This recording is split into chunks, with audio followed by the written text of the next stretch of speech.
Haircuts for Men. No, not those haircuts. Haircuts for Men is a vaporwave producer artist that, although still underground, has made a name for himself within the past decade. Containing over 20 albums in his discography, there's something for any type of vaporwave fan to enjoy. Although Haircuts for Men has gained some popularity in recent years, not a lot is known about him, which kind of fits his whole vibe and criteria.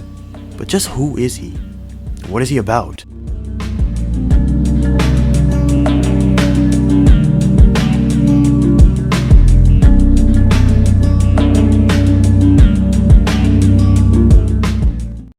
Haircuts for Men, also known as Andre Maximilian, at least that's what his Instagram says, resides in the island of Honolulu, Hawaii. He started making vaporwave music either around or before 2014. As stated by a fan on Twitter and one on Reddit, he had a few older songs removed due to piracy issues, so the date really isn't exact. Andre started out posting music on Bandcamp, as most vaporwave artists do, but he slowly transitioned to more mainstream platforms such as Spotify and SoundCloud, just to cater to his fan base. His Instagram of over 1,600 followers contains random pictures and music promotion. His Twitter, on the other hand, I gotta take a shit. Yeah, I suggest that you check it out for yourself.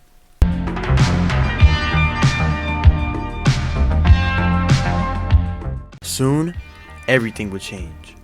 A very special platform would upload his albums and tapes frequently throughout the years, just making his career skyrocket. And that platform was little old YouTube.com. Thanks, YouTube! Channels such as Vapor Memory, VAT3000, and more were uploading full albums and tapes from Andre's Bandcamp onto YouTube, making his fan base grow to what it is today. But none of this would have ever happened if it wasn't for YouTube's algorithm, making videos of Andre's albums and tapes pop up in viewers recommended tab. That brings us to another question though. Why were so many people drawn to his videos in the first place?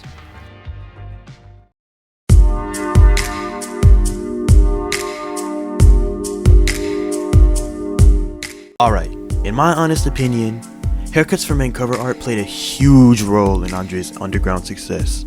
Dark yet colorful art of Greek statues and jumbled up visuals, mixed with some Japanese letters here and there. How could you not click on that? Tell me, bruh. The beauty of Andre's album art instantly attracts the eye, as if it was some sort of magic. The art of Andre's albums and tapes perfectly capture what the listener is about to get themselves into. I love all things art and visuals and music and all that stuff.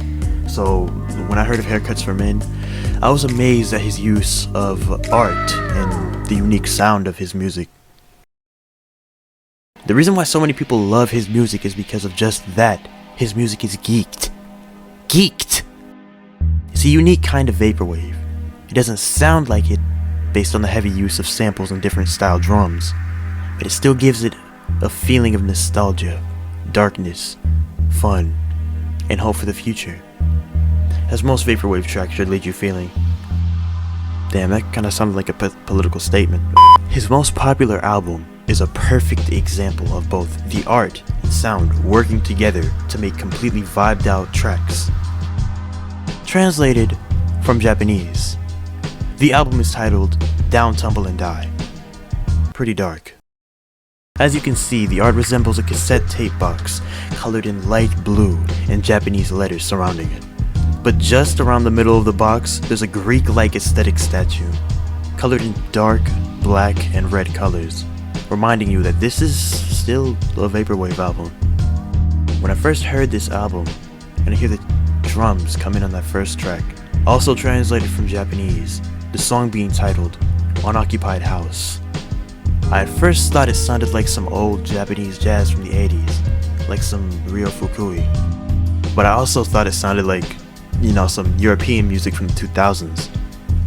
It seemed like the more Haircuts for Men I listened to, the more vaporwave I was hearing. The more chill I was hearing. The more authenticity I was hearing, basically. Or, some could say that he was being lazy with this, but I beg to differ. This also goes for all of his works of art. Not just this one, this album in particular. They all sound similar, but at the same time, so very different. His newest album, Karaoke Night at Harukaya's? Yeah, that's how you say it. It steps away from this norm, being more of an electronic, mysterious robot music sort of project, with his use of computerized hip-hop like drums and electronic drum patterns. Robot music. No.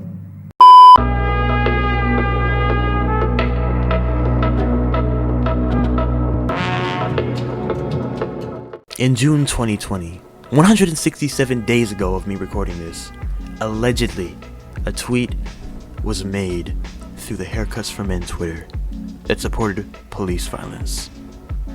Now, I'm not saying I believe this statement, but I wouldn't be surprised, man.